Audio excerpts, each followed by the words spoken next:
गौर भक्त वृंदा। हरे कृष्णा महामंत्र की जय। शिल प्रपाद की जय। Everyone for joining this session. So let's have Kirtan now. Where is Kirtan party?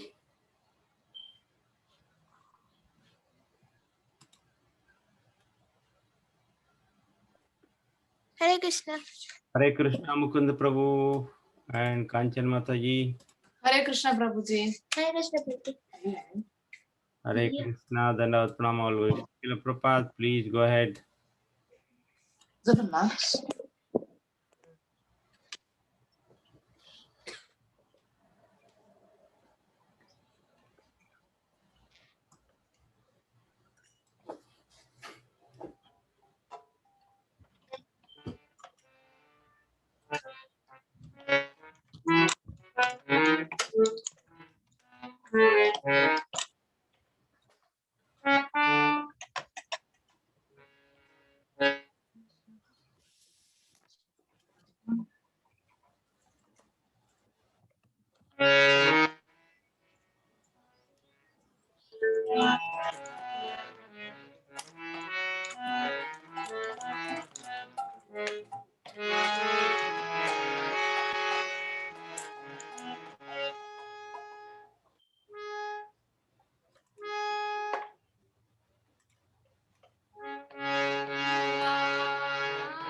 Krishna, Jai Chaitanya,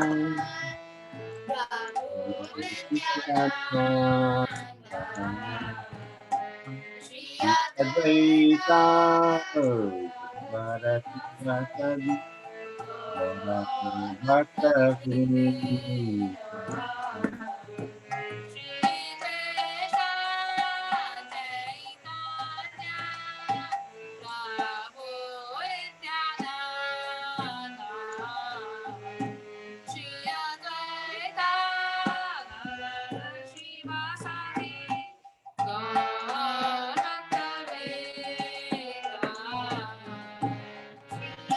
Krishna, Chaitanya, Nityananda, Advaita, Vasadi, Bhakta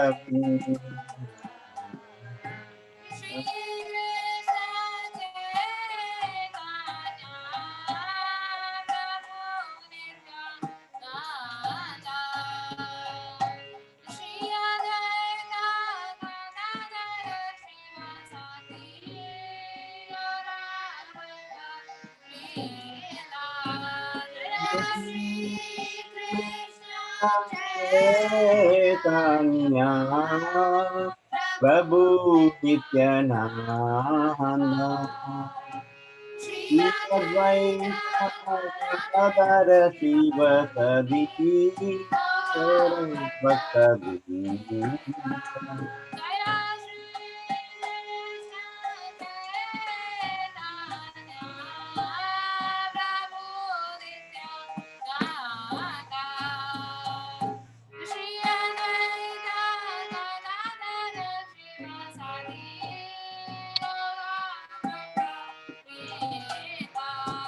Jai Krishna Chaitanya Prabhu Nityananda Shri Advaita Gadadhar Sivasadi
Hare Krishna, Hare Krishna, Krishna Hare Hare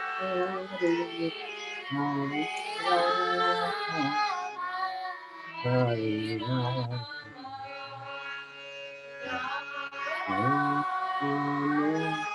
Rama Hare Hare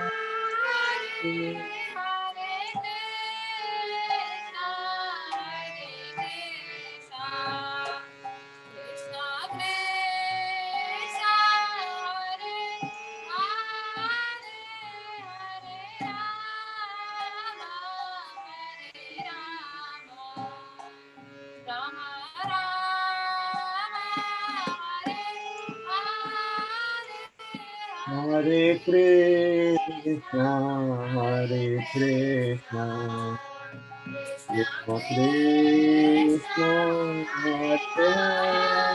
Hare Hare, Hare Rama, Hare Rama, Rama Hare Hare.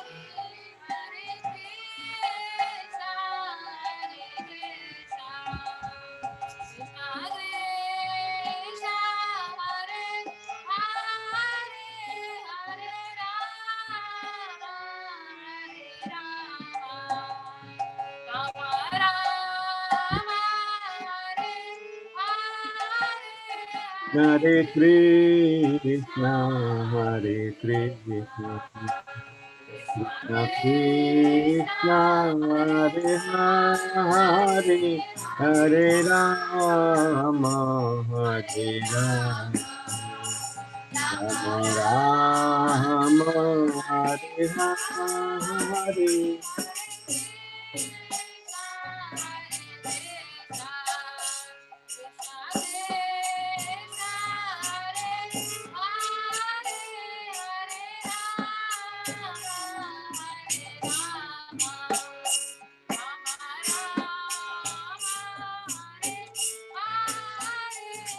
Hare Krishna, Hare Krishna, Krishna Krishna Hare Hare Hare Rama Hare Rama Rama Rama Hare Hare.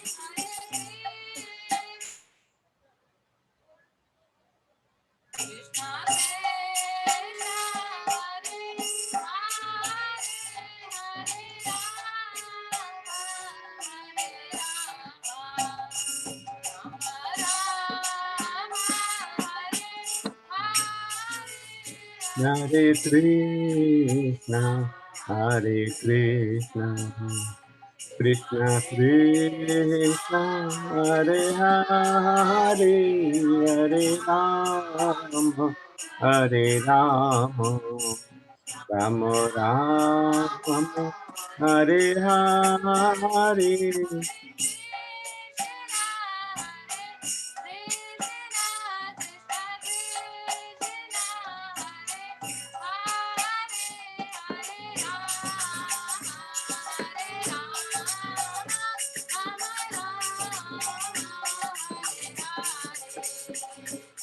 Hare Krishna, Hare Krishna, Krishna Krishna, Hare Hare, Hare Rama, Hare Rama, Rama Hare Hare.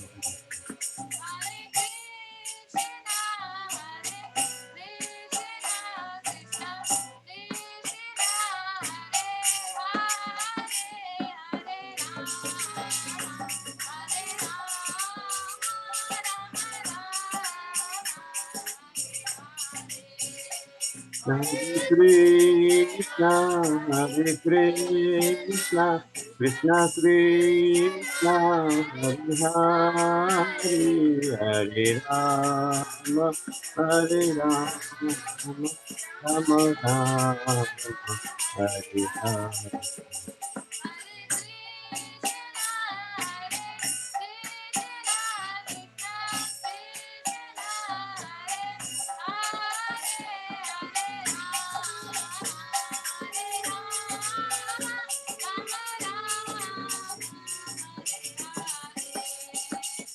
Hare Krishna, Hare Krishna, Krishna Krishna, Hare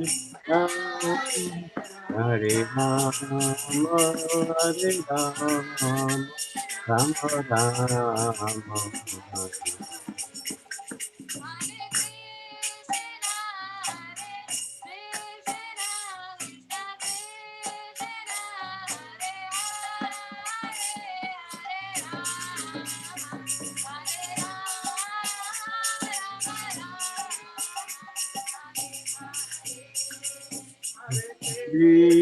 Krishna, Hare Krishna, Krishna Krishna, Hare Hare, Hare Rama, Hare Rama, Rama Rama, Hare Hare.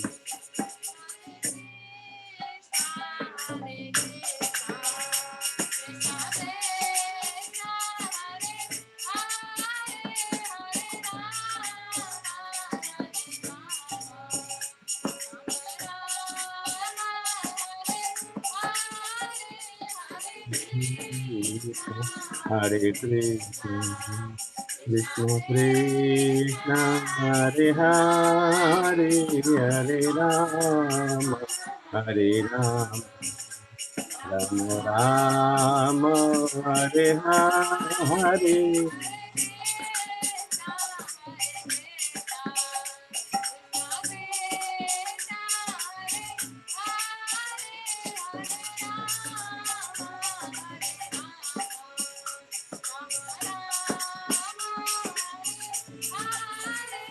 Hare Krishna, Hare Krishna, Krishna Krishna, Hare Hare, Hare Rama, Hare Rama, Rama Rama, Hare Hare.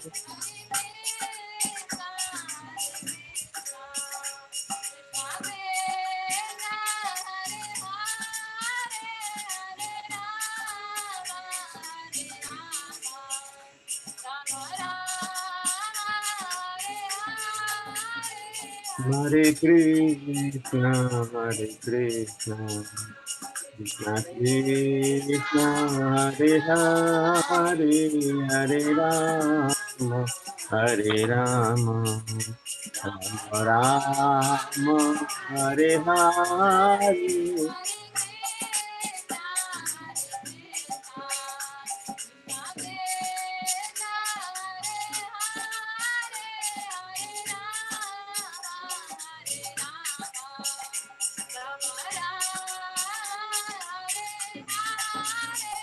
Hare Krishna, Hare Krishna, Krishna Krishna, Hare Hare, Hare Rama, Hare Rama, Rama Rama, Hare Hare.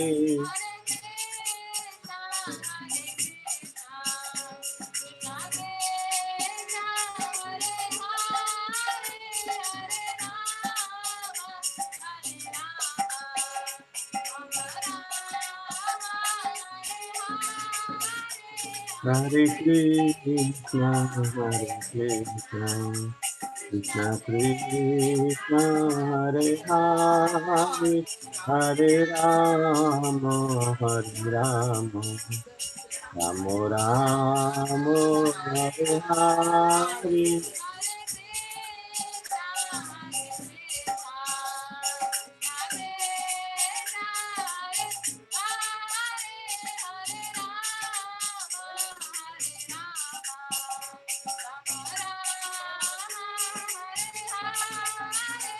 Hare Krishna, Hare Krishna, Krishna Krishna, Hare Hare, Hare Rama, Hare Rama, Rama Rama, Hare Hare.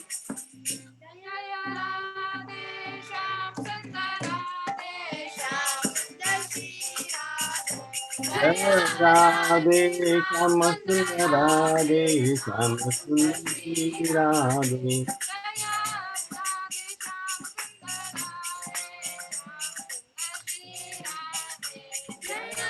Radhe Shama Radhe, Radhe Shyam Sundar Radhe Radhe.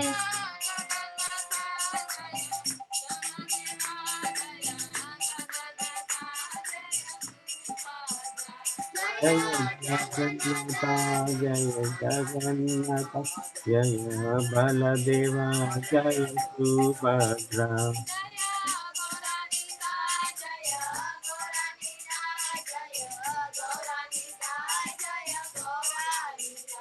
Jaya Gauranitai Jaya Gauranitai Jaya Gauranitai Jaya Gauranitai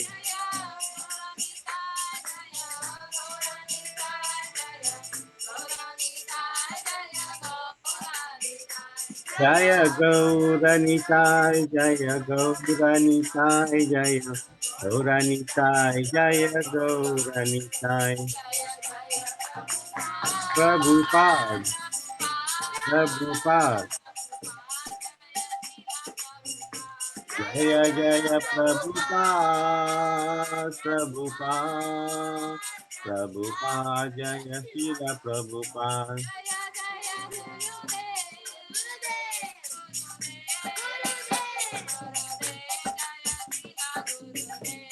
Jaya Jaya Gurudev Gurudev Gurudev Jaya Shila Gurudev Nitai Go Nitai Go Nitai Gora Haribo Haribo Haribo Nitai Gora Haribo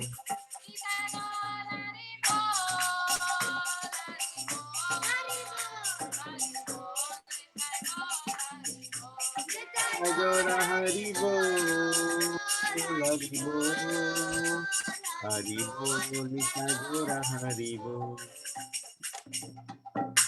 इधर गौर प्रेमानंदे Hare Hare हरिनाम संकीर्तन की जय। जय श्रील प्रभुपाद की जय जय। Thank you very much प्रभु जी हरे कृष्णा जानी देवी माता जी Bye.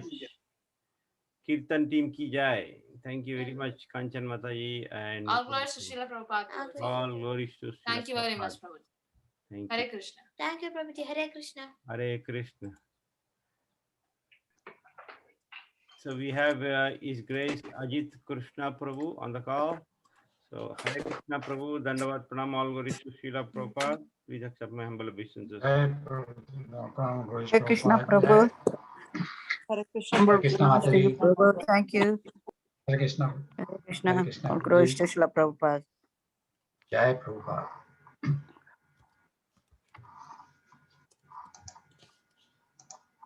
So thank you kids for those actually wonderful kirtan. Every time they do very, very nice kirtan, very inspiring, very wonderful. Thank you so much. Haribo.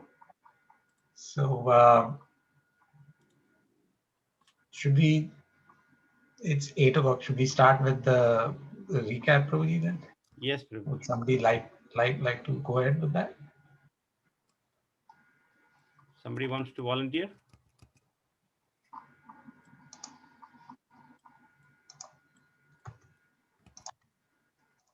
Okay. So I think let me start, Prabhu, and then others can join. Okay. Okay. So basically, last week, one of the prominent words where it describes about day night. So you had a wonderful chart, which I clearly remember that you very nicely explained the differences between day and night. So basically, the root meaning of it is that interested and not interested. Those category of people. So then it made more sense when you started explaining those lines. So basically, day and night is differentiated between the material and spiritual. So we have two kinds of intelligence. One is material intelligence and spiritual intelligence. Material intelligence always uses intelligence hankering for the material desires, which is never ending. So material desires are also like they are sweet at the beginning, but it is a poison at the end. You clearly explain that. So vice versa is the spiritual intelligence, where you use the spiritual intelligence for introspective and for gaining knowledge, knowing who am I and what is the relation between me and God and who is God. All those inquiry, those are spiritual intelligence. And one who is in spiritual intelligence, actually Krishna is answering Arjuna's question. Who is spiritual? How does he act? How does he walk? How does he talk? So these are the answers. So those who are in spiritual intelligence is completely neutral to this happiness and distress, duality of this life. But material people, they're always into this duality because of their desires, which is never ending. They're always in the mood of sense enjoyment, right? But the spiritual people are not affected by this mood of sense enjoyment. So again, you explained. So what is night for a normal being is a time for awakening for spiritual people. No, it's the vice versa actually. So those who are interested in spirituality, they don't have any interest in material things. Material desires are hankering. So basically we hanker for what we don't have and we lament for what we have lost. So our main duality is hankering and lamentation. We explained that too. So that's all I could recall, Prabhu. Anyone else add anything? Thank you, Prabhu. That's a very nice recap. I'm sure others have other thoughts to add. Please go ahead. Hare Krishna Prabhuji, Dandavad Pranam, Salveshri Shri Hare Krishna. Prabhupada. Jai Prabhupada. So, like the basic thing which I felt is that like Krishna is answering the questions like how Mukti Sangha Prabhu said, but then controlling mind is possible through sense control. And then how senses can be controlled is by intelligence. And that's where you mentioned spiritual intelligence. And then, so to control the mind, senses have to be controlled. And then why do we have to, how senses can be controlled is through intelligence. But the question is, why do we have to control senses? Because Krishna is master of the senses. And if we use our senses to make him happy, then that is the right sense control. And then the third point is only when we render service, then only it is possible for our senses to get that, to get away from the sense gratification. So it's all like a circle. But without someone's intelligence, then you cannot, your mind cannot even think about sense control. So that intelligence is also important. Just that connection I remembered, and I like the way I made note. And then body, you explained about the modes of material nature. Entire body, why we say this is material world, because it's controlled by the material nature. It is not spiritual. And if we don't have interest in controlling our senses, because we think that senses are our goal to make them happy. So you think that you are serving your senses instead of thinking to use your senses to serve Krishna. So that whole, the way how Krishna answered about sense control, why, and then the purpose, that was one part. And then day and night, Bhakti Sangha Prabhu already covered. And you gave us examples of what is sense control, what is sense gratification. Out of that 6, like that in Nectar of Instruction, that shloka, overeating, atyahara, anger, over endeavor, over collecting wealth, over speaking, like prajalpa, then 2 more, niyamagraha, the rules and regulations, not obeying, going beyond, and then association with the devotees. So by doing these 6, we will have, it will help. These are the tools for us to get the sense control, and these will only come when you get the intent to serve Krishna. So it's all like a circle connected. And another thing, why we go for sense gratification is they give happiness in the beginning, bitter at the end. Prabhuji already added that. I think that's it. I remember. Thank you. Thank you, Mataji. Very, very nice, very detailed recap, and it's very comprehensive. And would anybody else like to add something? Prabhu, you quoted some verse, Atato Brahma, Atato Brahma Jigyasa. inquiry into the Atman. That's what it means. Yes, Mataji. Yeah, so I think our purpose of life is to know about ourselves. Who am I? Where am I going? What it is, the purpose, and how do I know Krishna, and what to follow, what not to do. Then we talked about in detail cleanliness and all the other guidelines. And we have to have a devotee association. And we talked about happiness in ignorance, happiness in goodness. And happiness and passion. Yeah. Ignorance, passion, and goodness. Talked about that. So our whole life, if we ask the question, who am I, where am I going, what it is, and then it will lead us to Krishna consciousness. And then for Krishna consciousness, we have to follow the regulations. And then, and then who is somebody's talking? Go ahead, Mataji. I think we need to follow some regulative principles, and our aim is to go back to Godhead, being fully aware of Krishna, and do the best we can in this lifetime. Yeah, and then I think the chart that you put out was really good. We always like the chart, spiritual material, and that I think when we have the chart, makes everything clear to us. We have one part of it material, and the other one is spiritual. Whoever who is hankering for the material, they always insatiable desires. We can never control our desires. It keeps going and going. But when we put our mind to spiritual thing, the more we do spiritual things, we get into the habit of knowing Krishna, and it will lead you more into get closer to Krishna. So this is good. Thank you. Thank you, Mataji. It's very, very nice. Remember. I just take notes very quickly. My pen, we never use pen. My pen ran out. And then I was using a pen, like in olden times, I was using a pencil, sharpening the pencil. You never know that, right? Trying to get to this thing. Anyway, I wrote some of them down. That was very nice, Mother. You remembered most of the important points, so it's very nice for all of us to hear the recap. It refreshes our memory too. Thank you so much, Mother. Prabhu, I heard one thing. Could I please share it with you?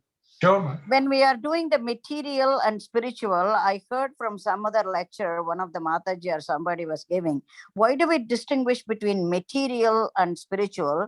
Why don't we have our life, even though your life is material, just to go on, think of it is supposed to be spiritualized.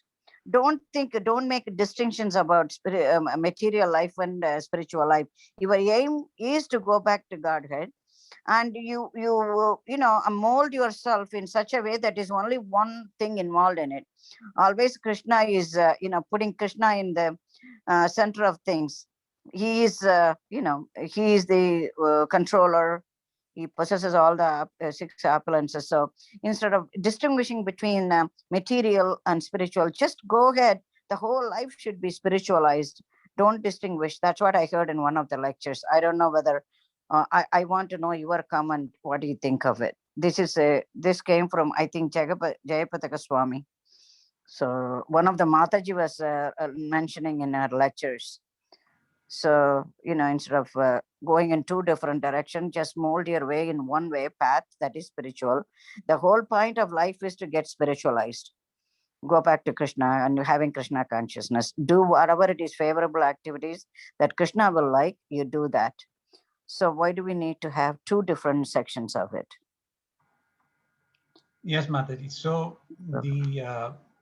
I totally agree with everything that was said, meaning that our aim has to be single pointed, meaning we want to lead life in a spiritual manner, and we are here to spiritualize our life.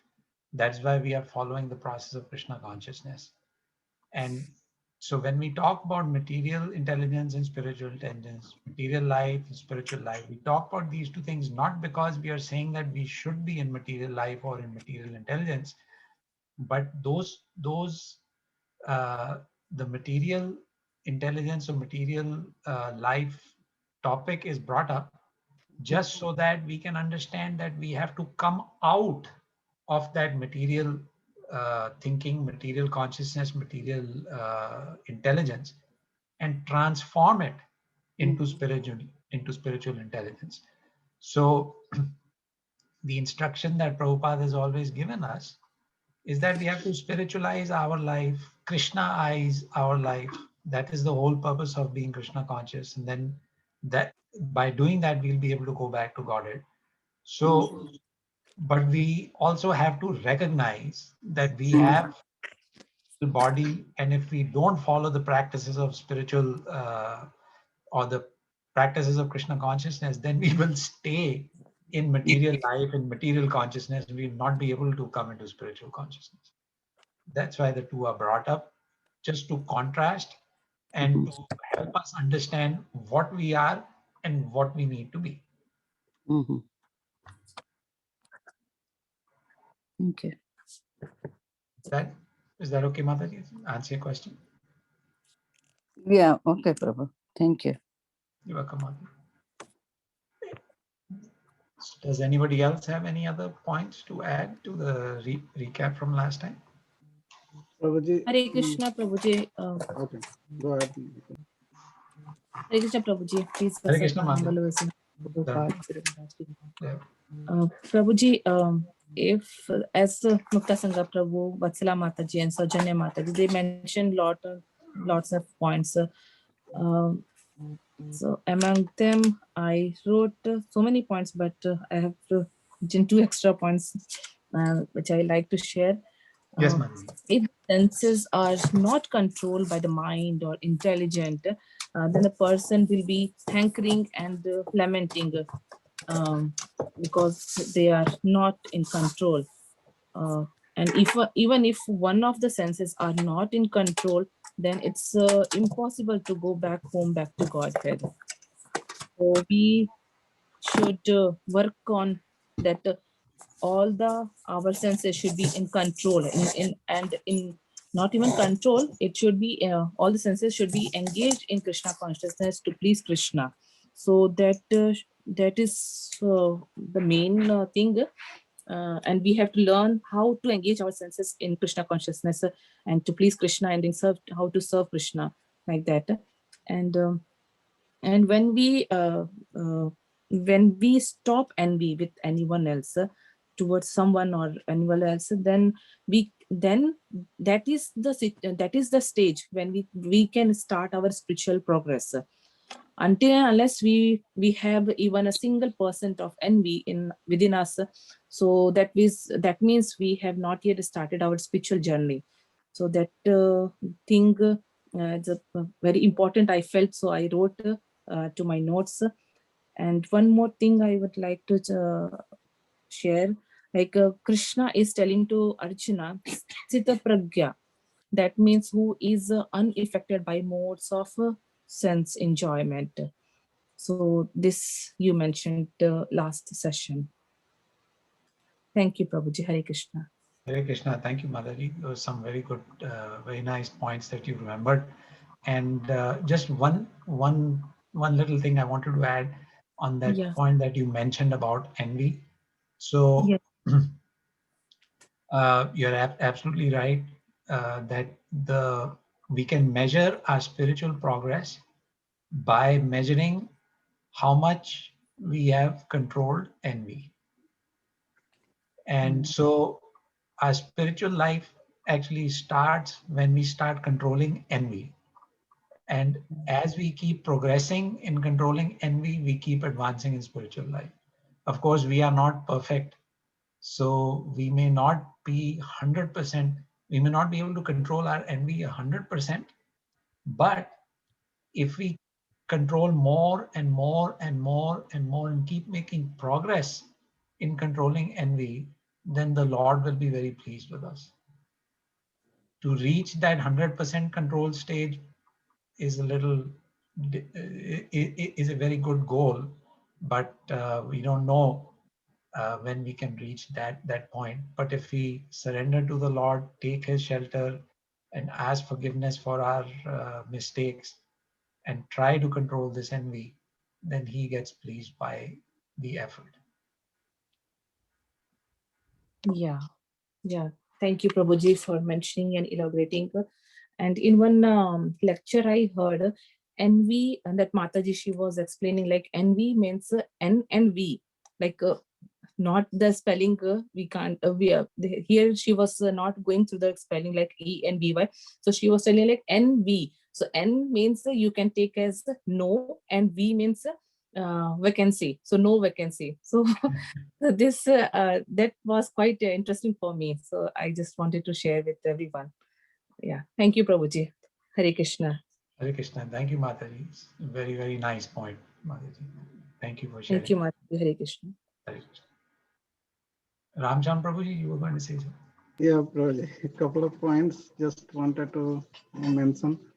Like Krishna is so merciful, like he showers mercy to everyone. And since one of the lecture I heard, since we are holding the umbrella, like we are holding the umbrella, that in the rainy season, when we go and we hold the umbrella so that we are protected by the rain. But here, when Krishna is showering the mercy, then also we are holding the umbrella, and we are saying that no, we do not want your mercy. So here umbrella resembles here whatever all the anartha we had. We are keeping all the anartha in us. That is, avoiding what Krishna is showering mercy to us. So anartha, as means almost everybody mentioned about that in the last class we went through, like the sense gratification, which is the part of anartha. So all the anartha comes in that. So once we start engaging ourselves in the Krishna service instead of controlling, so our umbrella will be, uh, cut down, and direct Krishna, whatever Krishna serving the mercy, directly we will able to receive that. So by the mercy of the Guru, through the Guru. So that's the point where I wanted to mention, Prabhuji. So this point one, it came to my mind to mention. Second thing, Krishna says, in this Bhagavad Gita, Chaturvidam bhajante mam jana sukritana arjuna artho jigyasu artharthi jnani cha bharat sarva. So four kind of people worship me. So there he mentioned like four kind of people: artho jigyasu artharthi jnani. So these four, if I go in detail it will take time, so I'm cutting short. So here when we read through in this last class, so that is broadly divided that four category, as I was wondering, into four, four category into two category here. One is the category of those who are in the material pool, enjoying in the sense gratification, and one who are intelligent. They are looking for, they are awake, that is the day, they are looking for the self-realization. And those who are for in the night, they are looking for the sense gratification. So the four categories, they are like artho jigyasi artharthi, like those who are distressed, those who are inquisitive to know Krishna, those who are kind of artho jigyasu artharthi, looking for the money. So these broadly comes under the kind of sense gratification. And jnani, the last one, fourth, which comes in the self-realization. So I was just trying to correlate. If you can put light on that, that was my understanding. I was just, it came flash to my mind. So I thought of to mention this. There, what is given in the verse, it somehow another way correlates with this one. There Krishna broadly, Krishna categorized in the four parts, four types of devotees, four types of people worship him. Here, two types of broadly categorized those four parts in the two parts. Like one is the category of the sense gratification people who are indulged in the sense gratification. They are called the night, and in the category of night. And those who are awakening for the self-realization, they are part of the day. So this point number two. Number three, probably just if I'm not taking much time, it came to my mind, Vatsa Mataji question. It was really good. Like why we compare that material pull to the material to the spiritual kind of. So in the different lectures, when we hear that, like when we they say about the analogy and all, like to compare anything means how we feel good. So to feel good, we have to know that what is the bad. So similar, like if we want to know the heat, if there is heat, only we know the heat when we know the cold. So if we know the cold, then only we can understand the heat. Similarly, like if there is a distress, sorrow, then only we can understand the happiness. If we are only in happiness always, so we'll never understand there is the distress also. So that's what, if there is the material things, then only we can understand better about the spiritual, like there is the Krishna service, that is the higher test to enjoy. If there is the bad test here in the material pool, like there is the sense gratification, then only we can engage our, in the senses to the Krishna service, that we can understand there is the higher test. If there is the lower test also exist in the material pool. So these 3 points I wanted to mention, Prabhuji. Thank you so much. Prabhu, please excuse me for this. Either one of you, Prabhu, Ajit, Krishna Prabhu, or Mukta Sangha, can you explain this? I didn't really get it. I was lost in the conversation there. Whatever he was mentioning, it skipped me, and I'm not sure I really understood. Please, can you just? Which part did you not follow, Well, Mataji? he said 4 things about that, and then he was going back and forth. It is not clear to me what was he trying to get at? What was he actually explaining to us? Because I lost it. I'm sorry about that, Prabhu.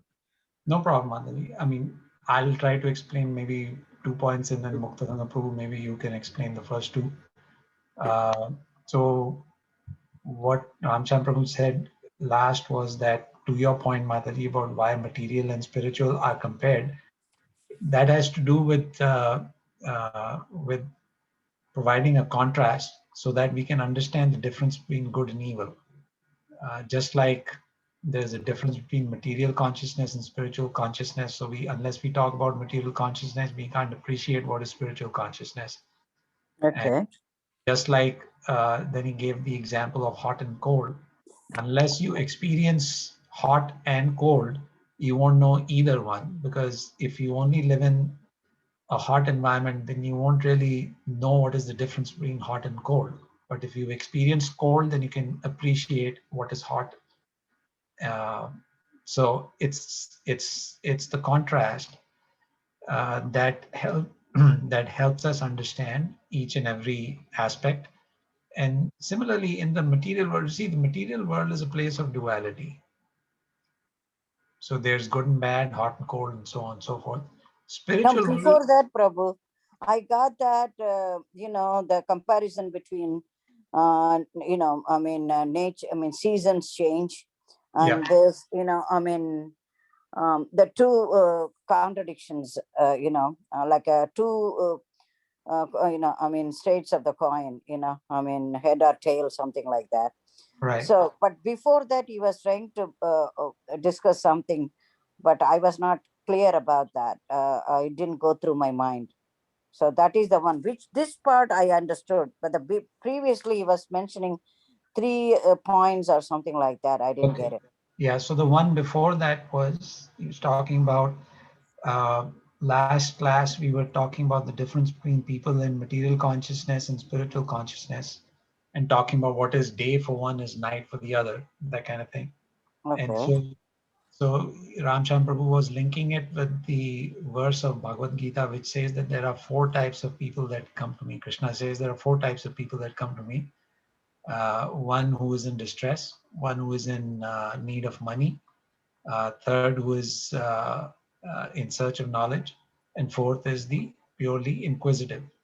So he was saying that basically he was drawing a connection between these 4 and the 2 types of people that we discussed in the previous class, which was people in spiritual consciousness and material consciousness. So what is of interest to those in spiritual consciousness, meaning what is day for them is night for the others. And he categorized the person who's in distress, the person who's in need of money, and the person who is inquisitive in the category of the materially conscious, and the one who's a jnani, who's searching for knowledge, in the spiritually conscious. So that was, I think, Ramchan Prabhu, that was a very nice connection that you found between this verse 69, and the Chaturudha Vanante Mam verse.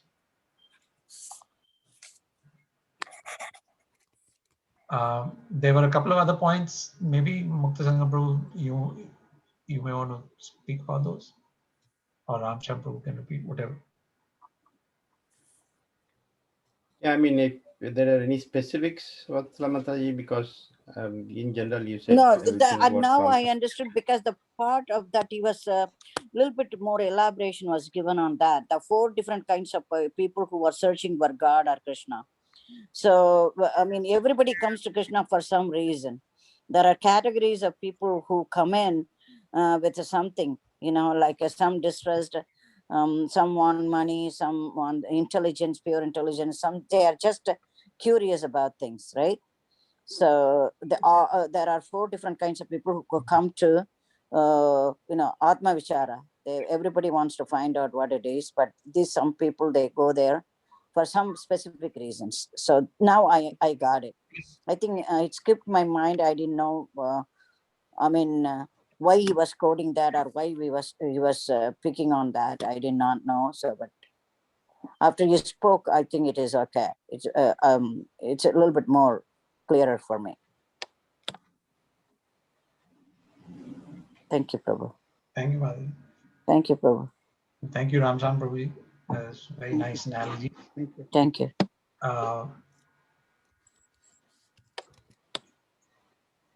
I think we can start with our daily worship. It's 8:30 now. So we will do verses. We had done through 69 last time. So let's do 70, 71, and 72. The last 3 verses of this chapter. So would somebody like to read text 70, please? Kids. Prajna Mataji. Okay, Prabhuji, 1 second.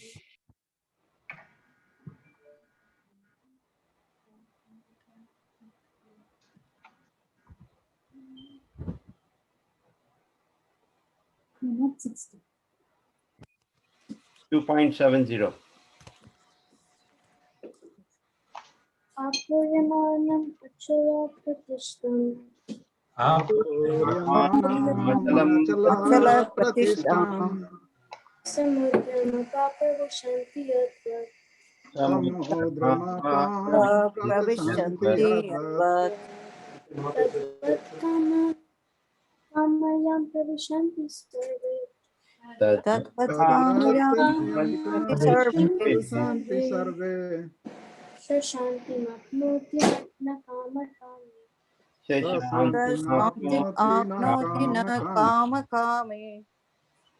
A person who is not disturbed by the incessant flow of desires that enter like rivers into the ocean, which is ever being filled but is always still, can alone achieve peace, and not the man who strives to satisfy such desires. Hare Krishna. Thank you, Hare Mataji. Krishna. Mukund Prabhu or Kanchan Mataji.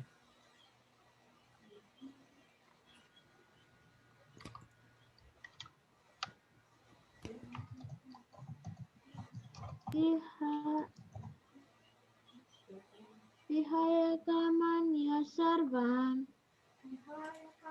Vihaya kamanya sarvam. Umam charati nispriha. Omam Jati Prihaha. Mamo nirahankara. Nirmamo Nirahankara. Prashantim adhigacchati.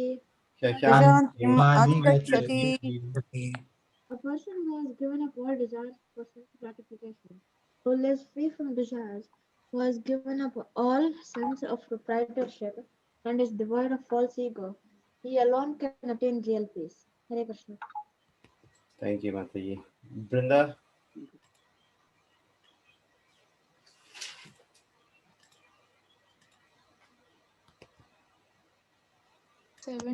Right?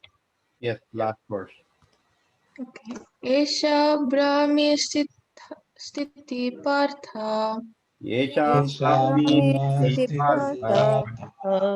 Nainam Prapya Vimuhyati Nainam prapya vimuhyati. Stitvasyam Antakalepi Titvasyam antakale. Brahma Nirvanam Richati. Brahma nirvanam Richati. That is the way of the spiritual and godly life, after attaining which a man is not bewildered.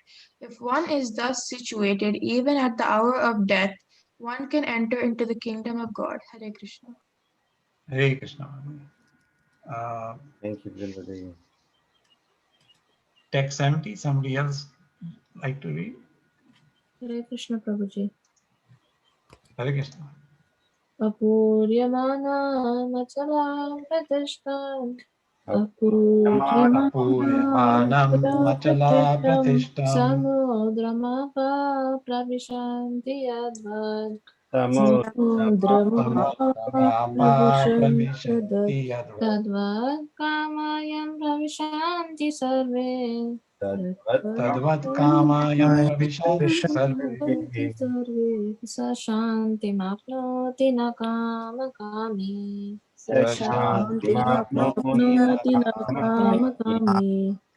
Translation. A person who is not disturbed by the incessant flow of desires that enter like rivers into the ocean, which is ever being filled but is always still, can alone achieve peace, and not the man who strives to satisfy such desires. Thank you, Prabhuji. Hare Krishna.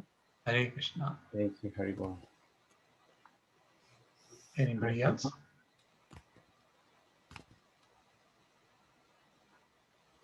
Vihaya kaman yaha sarvan Vihaya kaman Sarvam pumam charati nishpruhaha Pumam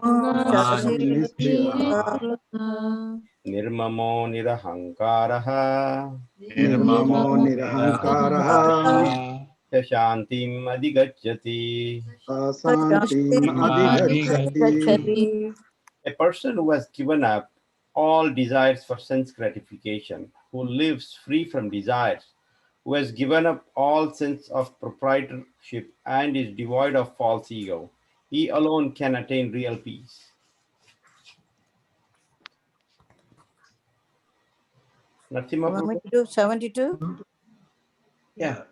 Yeah. Yesha Brahmi Stita Partha Yesha Yesha Brahmi Brahmi Sthita Sita Partha. Nainam Prapya Vimukhyati. Nenam Prapya Vimukhyati. Sitavasyam Antakalepi Sitavasyamantakalephi. Brahma Nirvanam Prachati. Brahma Prachati. That is the way of the spiritual and godly life, after attaining which a man is not bewildered. If one is thus situated, even at the hour of death, one can enter into the kingdom of God. Hare Krishna. Thank you. Hare Krishna Mataji. Thank you. So Narasimhan Prabhu, you want to do 70 one more time and then we can move with the discussion. Okay.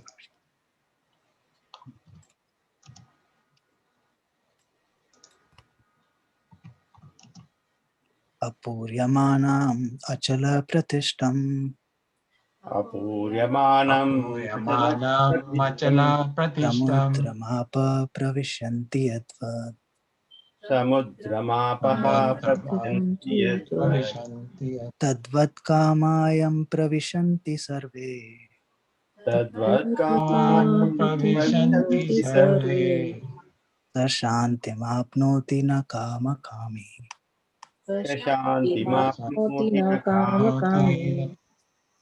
Translation. A person who is not disturbed by the incessant flow of desires that enter like rivers into the ocean, which is ever being filled but is always still, can alone achieve peace, and not the man who strives to satisfy such desires. Hare Krishna. Hare Krishna. All right. Should we proceed with the discussion unless Yes, somebody else wants to read? Okay. So once again, this is Krishna is describing here the question or answering the question of how does the person walk? How does the devotee walk? In other words, how does the devotee engage his or her senses? And so we've seen up until this point, various descriptions of how a devotee engages his or her senses. And now in text 70, there's a very nice analogy being given in terms of a person's state of mind. He says, Krishna says that the devotee is able to control their senses. Why? Because their state of mind is as follows. And the translation to the verse gives the state of mind of the person. And the verse says, a person who is not disturbed by the incessant flow of desires. So what is the state of mind here of the person? Undisturbed. Undisturbed. Undisturbed by what? Undisturbed by the incessant flow of desires. So in other words, what causes our minds to be disturbed? Desires. Desires. And these desires, do we get one desire a day? Continuous. Continuous, continuous. That's the nature of these desires. Continuous. So you are constantly, your mind, the poor mind is constantly being attacked by desires. So do you expect the poor mind that is constantly being attacked, not only when you're awake, even when you're asleep? Even when you're asleep, sleep is disturbed. Sleep is disturbed by the state of mind. So much so that modern science has come up with pills to help people sleep. Krishna is saying that desires are such that they never leave you alone, constantly attacking your mind. So the state of mind of a person becomes disturbed. Why does it become disturbed? What is causing the disturbance? Desires. But why is the desire causing disturbance? Because it's material. Because it's material. And why is it attachment? Yes, attachment. And the desire makes you feel that it doesn't let you sit peacefully. It doesn't let you stay peaceful. Desire means it comes into your mind and it makes you feel unhappy with your current situation, dissatisfied with your current situation. That is why the desires are disturbing, because it says, oh, you may be sitting here so thinking you're comfortable, but you know what? You need this, you need that. What about this? What about that? It's constantly troubling you, constantly making you feel that you lack something. That's the nature. That's the nature of desires. So Krishna says, again, state of mind of a person who is in devotional service, who's controlling the mind, is a person who is not disturbed by the incessant flow of desires. Krishna uses the word incessant, constant. And then he uses a very nice analogy that come like rivers into the ocean, which is ever being filled but is always still, can alone achieve peace, and not the man who strives to satisfy such desires. So here Krishna's, in one verse, Krishna has given a complete analysis of the unhappiness, of the cause of unhappiness in every human being's mind. Psychologists of this world should be very familiar with this verse, actually. This is the root, this is the solution to all the answers for psychological problems. Krishna is giving the key. He says, a person's mind is disturbed because desires are there and you cannot fulfill those desires. It makes you dissatisfied.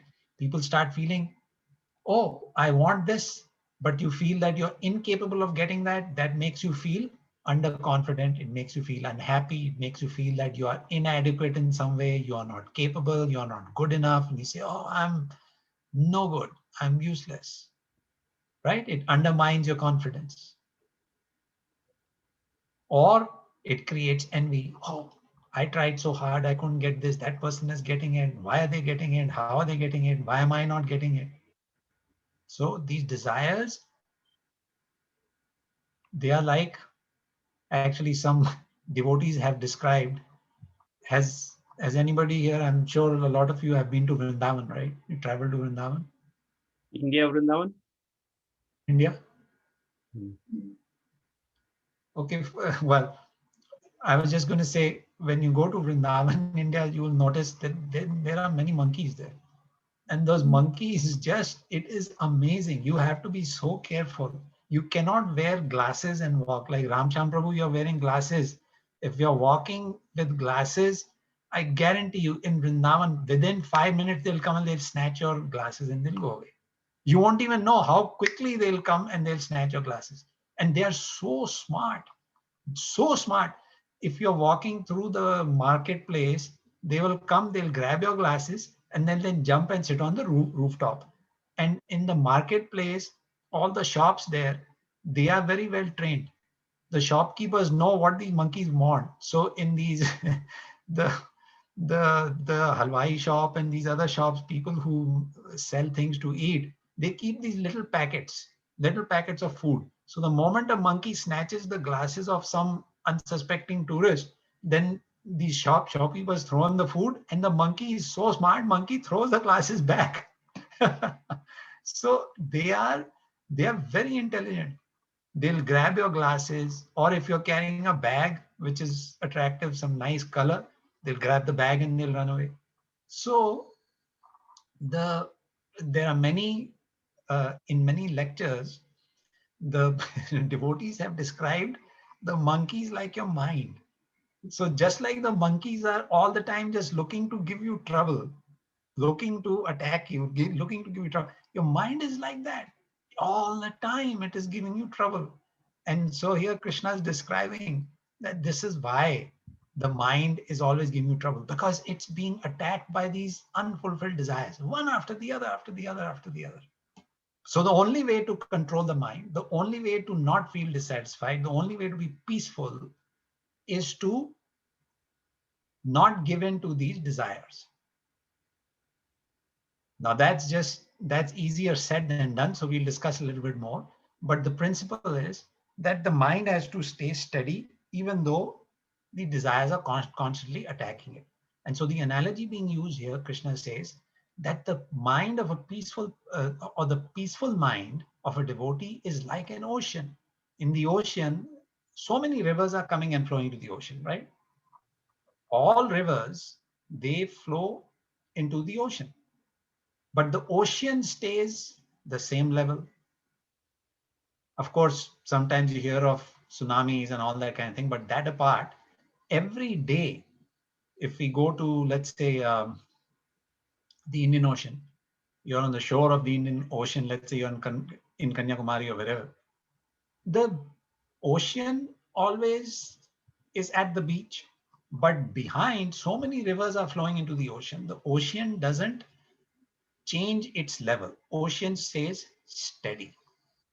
Ocean stays steady despite the rivers constantly flowing into it. So the analogy being used is that the mind of a devotee, even though there are constantly the desires coming in, the devotee's mind is steady. How does the devotee manage to do that? So that's the key. So what we want to discuss is, how does a devotee stay steady or keep the mind peaceful, keep the mind steady despite this constant flow of desires coming into it? So the answer to that is one word: boundaries. Boundaries. So just like the ocean doesn't cross its boundary, the ocean stays within the coastline, ocean doesn't cross the coastline, despite all these rivers flowing into it. Similarly, if a devotee stays within his or her boundaries, then these desires will not cause disturbance. So what is the meaning of staying within boundaries? Boundaries means keeping our mind within certain limits. So mind is the processing center for thoughts. It is the command center for action, meaning thoughts are processed by the mind. thoughts are contained in the mind, and then based on the thoughts, the mind gives direction to the senses to act. So if the mind is controlled in terms of what it thinks, controlled in terms of what it tells the senses to act, and controlled in terms of what it desires, then it stays within the boundary. And this can only be accomplished through the practice of bhakti yoga or the practices of devotional service. Meaning, why is it recommended that we follow the 4 regulative principles? Why is it recommended that we chant 16 rounds a day? Because these practices help build the strong boundaries in our mind. So talking about this analogy of the ocean, actually in Netherlands, in Holland, they have a system of what's called dikes. They are walls, they are called dikes. And these dikes are very strong walls that have been built to keep the ocean out of the land. Because I think there's some issue there with the land being below sea level or something like that. There is some reason for it. So they build these dikes. Now, they're called dikes, but they are basically just a strong wall which keeps the water out of the place. So that forms like a boundary. So these practices of devotional service, they teach our mind how to battle this constant barrage of desires, these constant stimulations that our brain gets. You should have this, you should have this, you should have this. Don't you want this? Don't you want that? This is a constant process. And it's only through practices of devotional service that we can build the boundaries to keep our thoughts, our desires, and our actions within control. So that's text 70. And then moving on to 71. I would like to add one comment here, Prabhu. Is that okay? Yes, Prabhu. Please go ahead. Now, I heard in one of the lectures that our mind processes around 60 to 70,000 thoughts per day. And most of it are material desires. Of course. So if you fuel those material desires, then we'll get hung up with those 60 to 70,000 material desire thoughts. So we have to be very careful. That's all, Prabhu. Okay, thank you. This very, very nice thought. So let's just build on that. So let's say you said 60,000 material desires come to the mind every day, right? So Krishna in text 71, he says, a person who has given up all desire for sense gratification. So despite those 60,000 ideas for sense gratification coming to the mind, 60,000 ideas are coming in a day. But the person, Krishna says, person who has given up all desire for sense gratification, free from desires, who lives free from desires, he alone can attain peace. How does the person develop this stage where he can live free from desires?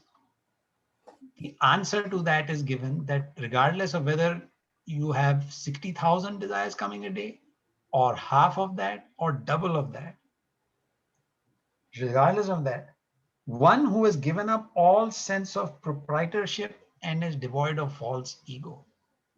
So that is the answer. One who has given up all sense of false proprietorship and devoid of false ego. What does that mean?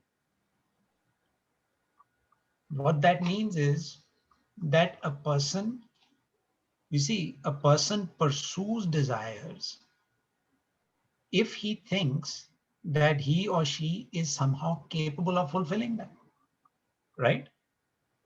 Otherwise, if a person was convinced that these desires are nonsense and these desires are impossible to fulfill, he won't be affected. Then he would be in a Brahma Nirvana state. But the fact of the matter is,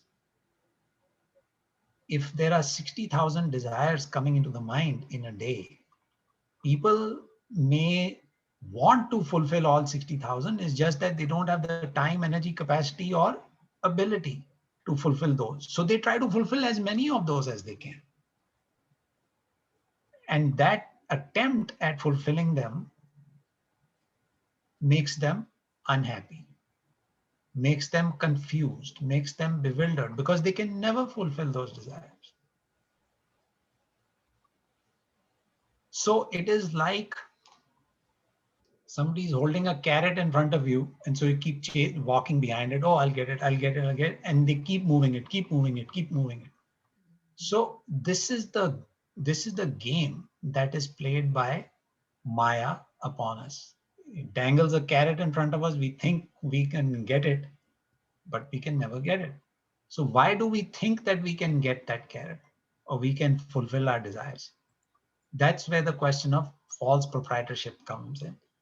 We think that we can fulfill those desires because we think that we can control material elements. We can control material nature. And as Prabhupada says, I am Lord of everything that I survey. We have this false idea that we can probably influence the outcome. We have a desire. Maybe it's a desire to buy a car which is worth $50,000. Okay. And we say, okay, they are offering it at a deal and they're saying you can pay back this amount. I don't have $50,000. How do I fulfill the desire? Oh, this car company is very nice. They are giving me financing options and they're saying you pay over 5 years. So I only need to pay 10,000 here. Okay, very good. I can do it. Right? So you come up, there are all these schemes made. Schemes are made in this material world to help us fulfill our desires. So maybe we can that way somehow buy that $50,000 car. But then there's somebody out there who feels that they don't have the ability to pay 10,000 a year. So they feel very sorry for themselves. Oh, I also wanted that car, but I don't have the money to buy it. So that creates dejection. But it is the sense of proprietorship where you think that maybe I can influence the outcome. That's what causes us to chase after desires. That's what causes us to fulfill desires. And undoubtedly, some desires we can fulfill. But can we fulfill all desires? No. The problem is our brain is being constantly attacked by desires. Some of those we can fulfill, but not all of them.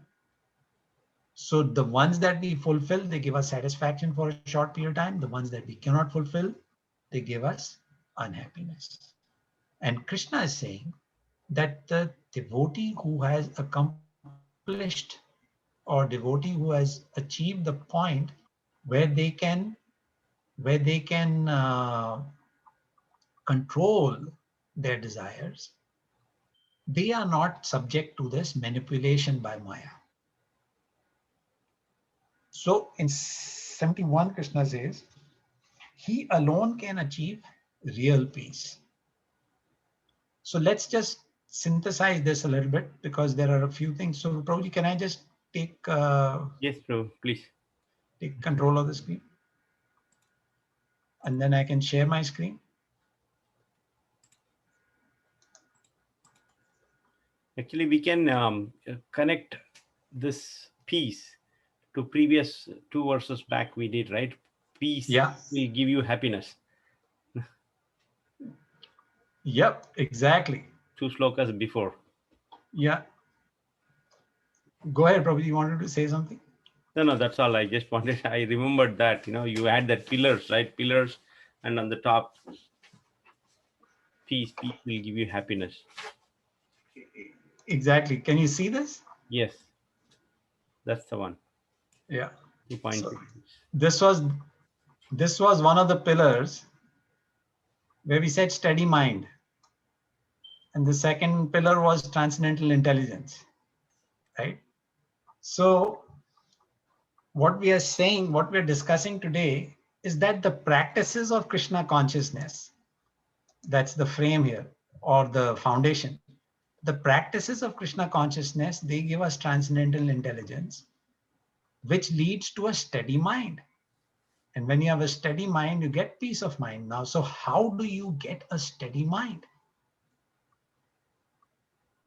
Attaining a steady mind takes practice, practicing the principles of devotional service. And when we get steady mind, then only our mind is peaceful. So how to get a steady mind? Today, what we discussed is there are 3 ways to get a steady mind. One, the mind does not cross the boundaries of thought, meaning there are no material thoughts. There are no material thoughts. The thoughts are controlled. The devotee controls their thoughts. How does the devotee control their thoughts? By engaging the mind in thinking of Krishna, Shravanam, Kirtanam, Vishnu Smaranam. So Shravanam and Kirtanam, hearing and chanting, leads to Vishnu Smaranam, thinking about Krishna. So your thoughts become attached to Krishna if we engage in the process of Shravanam and Kirtanam. Now, when thoughts are driven by thoughts of Krishna, then what happens to our actions? Our actions become actions aimed at serving Krishna. So actions become actions for serving Krishna. Because the mind, if it is thinking of Krishna, then it says, okay, I have to eat food. What do I do? What should I cook? Let's cook things which are offerable. Patram pushpam phalam toyam, yome bhaktya prachati.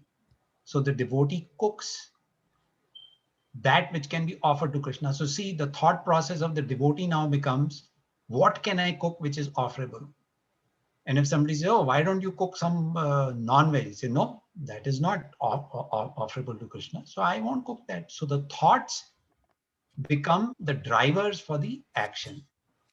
And the action becomes action for serving Krishna. Now, when your actions become action for serving Krishna, what is the desire behind it? The desire behind it is desire to please Krishna. Desire to please or to serve Krishna. Right? So this is what is implied by not crossing the boundaries. This is what is implied by the analogy of the ocean, where Krishna says desires are constantly coming in, but the ocean never crosses its boundaries.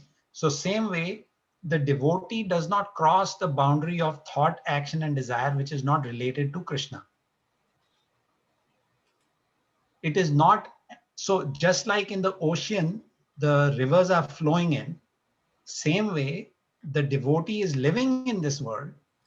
He or she can turn on any channel and either see any nonsense that is coming there, or they can say, no, this is not what I'm going to watch. I'll watch something that is conducive to my devotional service.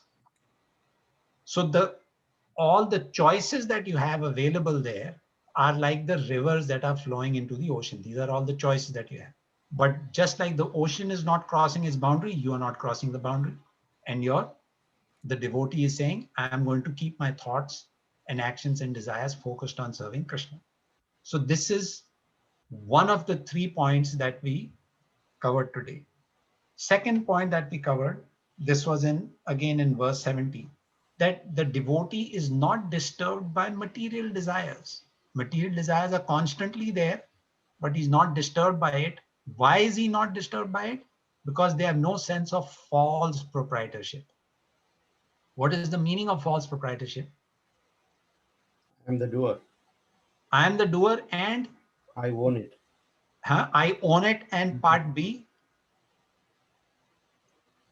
False ego. True. I am the owner. I own it. I am the doer. I am the doer. And I'm the enjoyer. So all the others were part A. Part B is I am the enjoyer. Why do you do something? So that you can enjoy the fruits of that action, right? So the devotee, so the materially conscious person thinks, oh, I am the enjoyer. I'll do this, so then I will enjoy. I'll do that, so I will enjoy. Every action of theirs is designed to give them enjoyment. So that's why when this constant barrage of desires coming to the brain, 60,000 a day, they think that they can enjoy in 60,000 ways. They can enjoy. Whereas the devotee does not think that he is the enjoyer or she is the enjoyer. They say, Bhoktaram Yagyatapasam Sarvaloka Maheshwaram. They keep that in mind, that Krishna is the proprietor. Krishna is the enjoyer. My duty is to perform actions that will please Krishna. And if I am pleasing Krishna because he is the proprietor of everything, and then I'll be happy, then that is called not having a sense of false proprietorship. See, the key word here is false. Proprietorship is there, but if it is sense of false proprietorship, meaning I am the proprietor, then that causes trouble. But if there is no sense of false proprietorship, meaning if I accept that Krishna is the proprietor, he's the enjoyer, Bhoktaram Yagyatapasam, then there's no question of the devotee trying to satisfy his or her desire and falling into trouble. It is connected to this famous verse, you know, Prakrite Kriyamanani Gune Karmani Sarvasam Ahankara Vimudatma Kartaham. Exactly. So Prakrite, so that verse describes the state of mind of a materialistic person. Prakrite Kriya Manani Gune Karmani Sarvasha. That material nature is causing all these activities, is creating all these activities, is impelling you to act. Prakrite Kriya Manani. And the three modes of nature, Gune, Gunas. So Gune Karmani Sarvasha. All of those actions are being caused by the three gunas. But Ahankar Vimud Atma. Vimud means foolish person, Vimud Atma. Under the influence of false ego, false proprietorship, Ahankar. What does he do? Karta aham iti manyate. He says karta aham. Aham is I. Karta aham iti manyate. He thinks that I am going to perform this action and I am going to enjoy. So that verse is giving you the state of mind of the materialistic person. And Bhoktaram Yanke Tapasam Sarvaloka Maheshwaram Sudam Sarvabhutanam Gyatmamam Shantim Richati. That describes the state of understanding of a devotee. He says Krishna is the Bhokta, Bhoktaram, Yagya Tapasam. And that's why Krishna is Gyatmamam Shantim Richati. Shantim, peace. The devotee attains peace when he understands this. So when a devotee understands that whatever I have to do is to please Krishna, is to satisfy Krishna, then he or she is not disturbed by all these desires that are coming into the mind. And that's how they attain the state of calmness, fullness, stillness, peace of mind, like the ocean. And Prabhupada says this happens because the devotee is full in himself. Full in himself meaning that the devotee is satisfied to perform actions only for the pleasure of Krishna, because then he feels spiritual happiness, spiritual satisfaction. And that satisfaction surpasses any material satisfaction that a karmi person might experience. So when that happens, a person is completely satisfied. And then there is no disturbance in the mind. And that ends our cycle of sinful action and reaction. So there's a very famous verse Prabhupada quotes here in this purport from Ishopanishad. That is Ishavasam Idam Sarvam. Ishavasamidam sarvam. So Prabhupada quotes that verse because that verse basically says that Krishna is the proprietor of everything, and a devotee understands that. Ishavasam sarvam yakincha jagateham jagat. That all animate and inanimate things are owned by Krishna. And so I have to use only that which I am entitled to, and use it how? Use it in the service of Krishna. That is the message. That is the key. That is the key to not to how to attain a peaceful state of mind like that of the ocean. But when we don't have that sense of proprietorship, we think that, okay, I can do whatever I want as long as it gives me happiness. And that leads a person into sinful action. See, think about it this way. Animals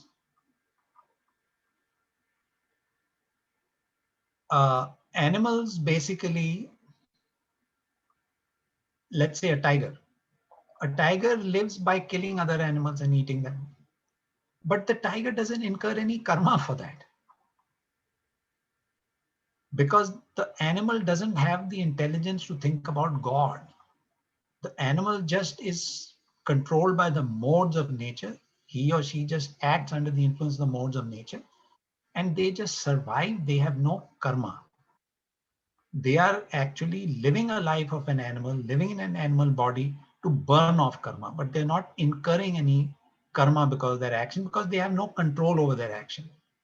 This Prakriti Kriya Manani is 100% applicable to them. They are acting under the influence of the mode of nature. There is no choice in their mind. A cow delivers milk. Does a cow ever drink milk? No. Human beings have a choice. They can drink milk, they can eat vegetables, they can eat meat, they can eat this, they can eat that.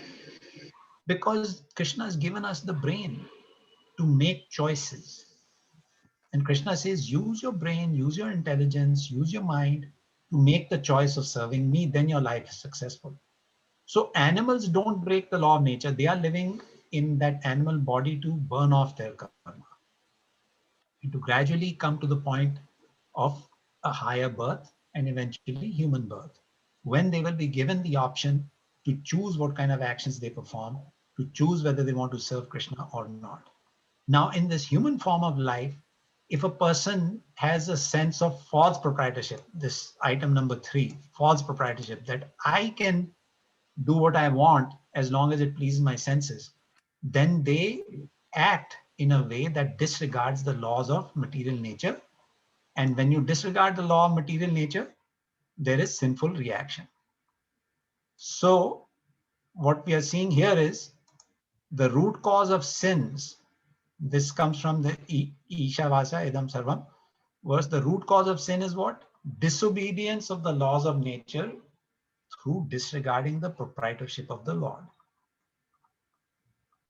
This is a very important principle. Why do we commit sins? Because we disobey the laws of nature. And why do we disobey law of nature? Because we disregard the proprietorship of the Lord. That is, we don't understand that Bhoktaram Yagya Tapasam Sarvaloka Maheshwaram, that is Krishna, everything has to be done to serve Krishna, to please Krishna. And when we don't do that, when we disregard that proprietorship, we say, oh, I will do this so that I can enjoy. Then we start breaking the laws of nature, like eating the wrong things, doing the wrong things, thinking the wrong things, chasing after the wrong things. And when we do all that, we incur sins. And when we incur sin, then there is sinful reaction, then there is karma. And then we stay bound up in this cycle of birth and death over and over and over and over again. And so that's why in these verses, Krishna is saying that we've come to the second to last verse of this chapter, which is contents of Gita summarized.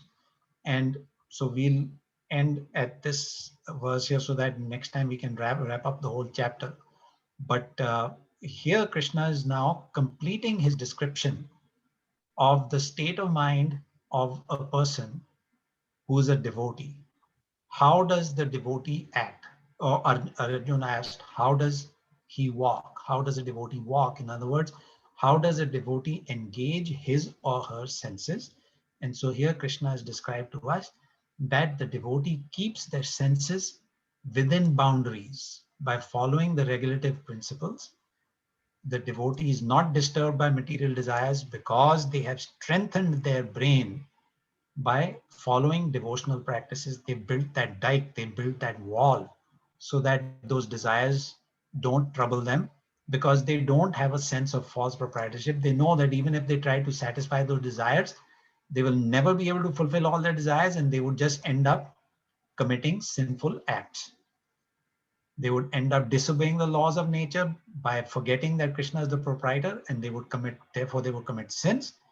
And so they keep themselves away from that sense of false proprietorship, and therefore keep themselves free of sins. So when Arjun understood this, Arjun said, okay, now I will act, I will fight, not because I want to fight, but because Krishna, you want me to fight. On my own, I don't want to fight. But if you want me to fight, I will fight. And so that was how Arjun displayed that he understood Krishna's instructions. So I'll stop here. It's 9:15. Quickly, if we have questions, we can take some of those and go from there.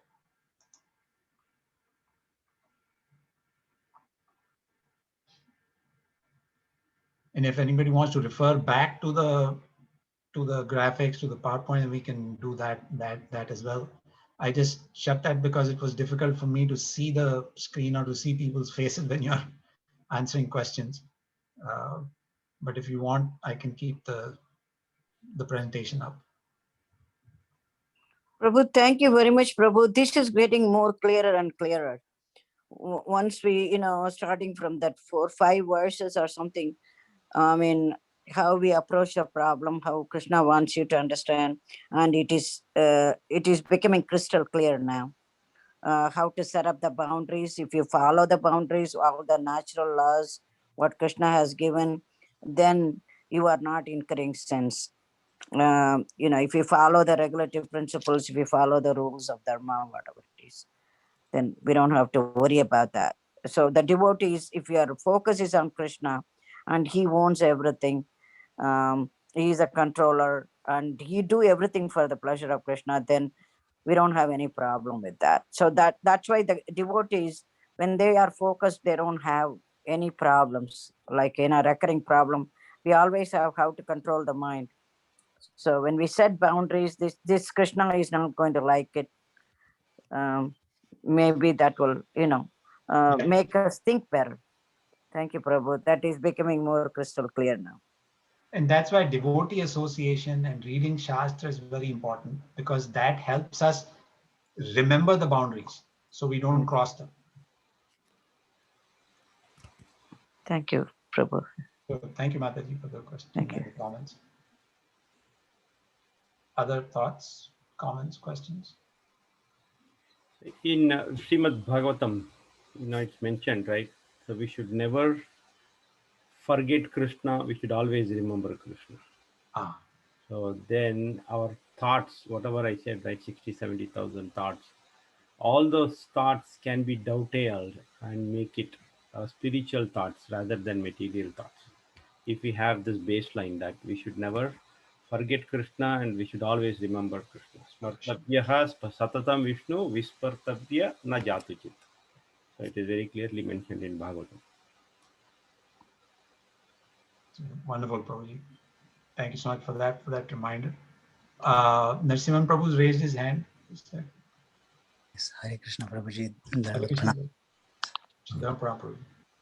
Thanks, Prabhuji, for the class. And I was just thinking that you mentioned about how the monkey in Vrindavan takes the glasses and there is sweet, then they get the sweet. Then how the mind can also, by the mercy of the Vaishnavas, develop higher taste and realize that real happiness lies in Krishna consciousness, then all the other desires can be dropped. Hare Krishna. Hare Krishna, Prabhuji. That's actually a very nice connection that you made. I hadn't thought about it that way. That the monkeys developed a higher taste. So the monkey now knows how to satisfy that higher taste by engaging in this mischievous behavior. So that is very, very nice. Thank you for that connection, Narasimha Prabhu. So are those monkeys trained by those shopkeeper?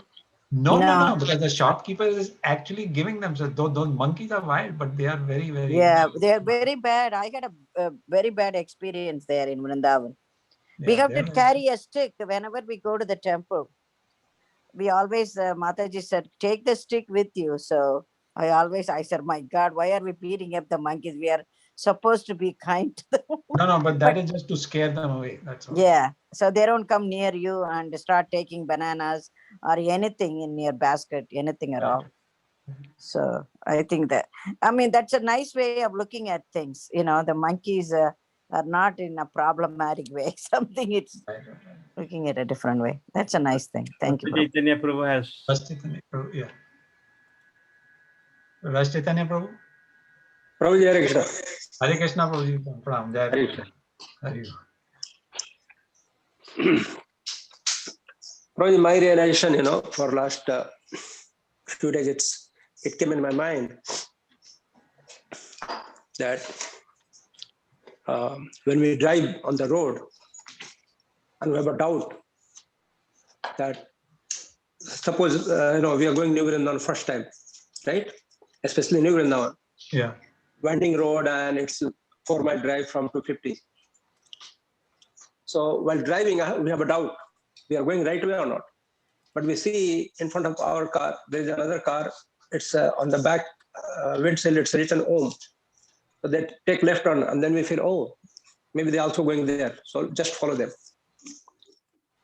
So, devotees, all devotees, unless somebody is Uttama Adhikari, your devotees, we all have some doubts whether we are going in the right direction. Whatever we are doing, is it right? What will happen at the end? But we are very lucky. All these acharyas, you mentioned that scriptures is very important. That's true. Whatever, their realization, their problem they have faced, everything they have given. What we have to do, we have to just stick to the Shastra. But the problem is ego. Yeah. What we think most of the time, oh, I know more than anyone else. I know more than anyone else. Whatever I'm thinking, whatever I'm doing, it's the best. No.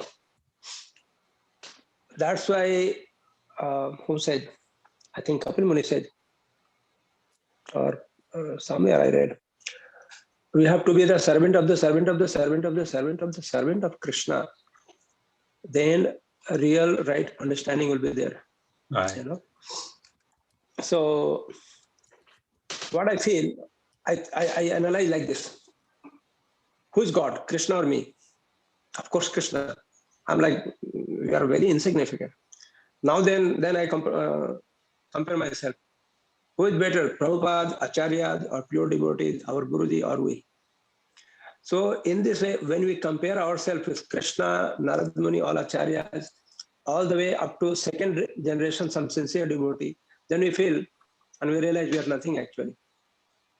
Then automatically we have to become the servant of the servant of the servant of the servant of Krishna. Right. And then what we have to do, we have to stick each and every word and instructions of Krishna. It's not like just 6th chapter of Bhagavad Gita about sense gratification I read. Done. No. Krishna has given 700 slokas. Right? Many devotees they just chant 16 and done. No. If we have to have perfection, if we have to have all this sense control, or taste in the chanting, we should dive in the instructions, Right. Every day. Yeah, every day. It's not like today, some devotees they read every day one chapter, just one particular chapter. I used to do that because in Gita Mahatmya it says, 3rd chapter, if you read every day, your father, he passed away, wherever he will be, he'll go back home, back to God, he'll get liberation. Before we. So I used to read only 3rd chapter. But then I realized, no, whole chapter, all Bhagavad Gita. Right. Yeah. So, so I want to tell that scripture, Srimad Bhagavatam, Bhagavad Gita, all these acharyas, They have given all these books. We not just read one verses or one book, no, everything. Otherwise, we'll be engaged in this thoughtful, like everybody's having TV, so many channels, right? And now you don't have to have TV also, channels also. YouTube is enough to take us to hell, you know. So yeah, just I wanted to share this thing that we should compare ourselves, who we are in compare of all these such areas. They have given everything. They are pure devotees. They realize that they have put in a shastra. If you abide and if you stick to that, life will become very easy. You know. Thank you. Hare Krishna, thank you so much. Such wonderful realizations, and stresses the importance, stresses the power of devotee association, Shastra association, and taking shelter of the Vaishnavas and Acharyas. We are Thank very you. lucky to have your association, Prabhuji. No, Prabhuji, I'm very fortunate to have all of yours No. associations. So we are all here for each other, Thank you. inspiring each other, Prabhuji. Thank you. Hare Krishna. Hare Hare. Other thoughts, questions, comments? Anyone else? I think we are okay. We're good. Okay, Prabhuji. Yeah. Thank you, So we are at the last. We completed this 72, right? 71. 71. So 71. it's the last verses left. Last verse is left. Okay. Yeah, sure, Prabhu. Thank you very much again. So before I let everyone go, small announcements. Like tomorrow is Saturday. It's Ekadashi, and please fast from grains and beans, and break on Sunday. I've sent the timings also when to break, and then Sunday is a regular Adhikadada Prabhu's program at 8 p.m. It's not on Saturday again. I reiterate, it's on Sunday. It's moved to Sunday going forward. So it's at 8 p.m. Sunday. Adhikadada Prabhu's Chaitanya Bhagavat. So please join. That's all Prabhu have. Prabhu, isn't it today is the Ekadashi? No, Tomorrow. tomorrow is Oh, I'm observing Ekadashi today. you're pure soul, Mata. You can do today and tomorrow both. Yeah. It's more Ekadashi, more. I thought they sent us a notification from the True. Krishna. No, I sent in Benchalam group the flyer for Ekadashi. Oh, okay, Prabhu. Yeah, tomorrow is Moini Ekadashi. Okay, Prabhu. Thank you. Okay. Yeah. So probably the goal is next time we'll just wrap up the whole chapter and do a full summary so that if anybody has any questions and all that on the whole chapter, then we can address those and bring it all to a close, the chapter on the next time, so that then when we start chapter 3, then it'll flow through properly. Sure, Prabhu. Thank you very much, Prabhu. Thank you very much, Prabhu. Very nice class. Thank you, Thank Mataji. you very much. Thank you. Thank Hare you. Krishna. Thank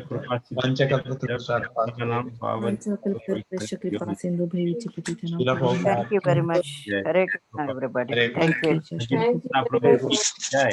Jai. Hare Krishna. Thank you, Prabhu. Thank you.